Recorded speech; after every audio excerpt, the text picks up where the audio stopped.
বাবাজি রোজা তাদের জন্য গো,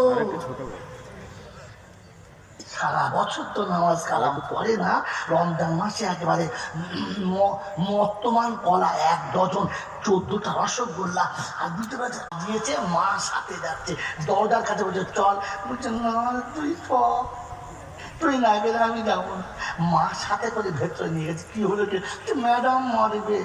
ঠেলে পাঠিয়ে দিয়েছে, ভেতরে দিয়ে সামনে বসছে না পেছন দিয়ে, জোরে বলে মাথা নিচু করে, চোরের মতো মাথা উঁচু করে,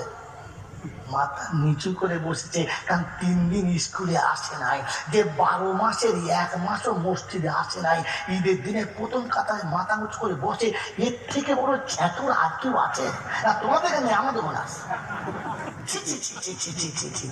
তোকে ভাবা দরকার ছিল, ওরে স্কুলের ম্যাডাম গেলে তুই পটান করে দেবে, তুই কবরে শুনে ফেরেশতারা চটাম চটাম করে দেবে, আর শরীরে সম্মম বুকমন অমিয়ন পাগলা ইয়াজুর কারা বোবা অন্ধ হবে আর ধুনে দেবে।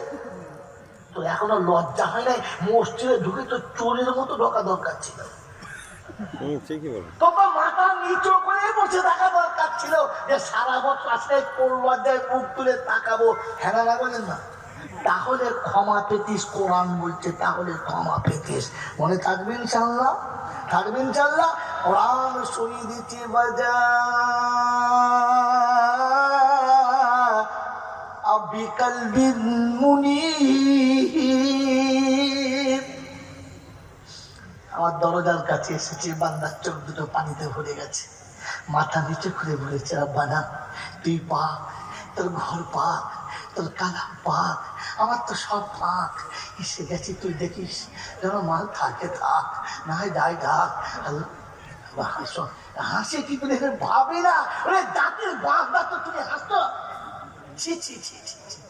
মোড়ের মাথা থেকে ছুটে মসজিদে করছে আলহামদুলিল্লাহ, আল্লাহ মানুষ বাঁচিয়ে নিয়েছে। মুসলিমরা বলছে কি ব্যাপার, ওটা আমার বাপকে বাজারে ন্যাংটা করে কেলাচ্ছে, আমি চলে এসেছি দেখা পাই,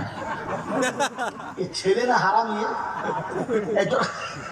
এ বাপের জন্ম না, ছি ছি ছি ছি ছি। আপনি হাসছেন বন্ধু,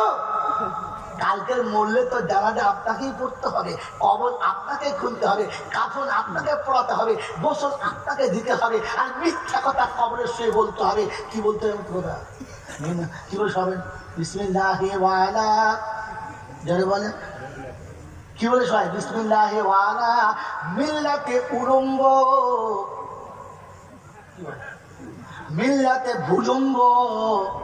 গোটা জীবন চুলকের যে উলঙ্গর মতো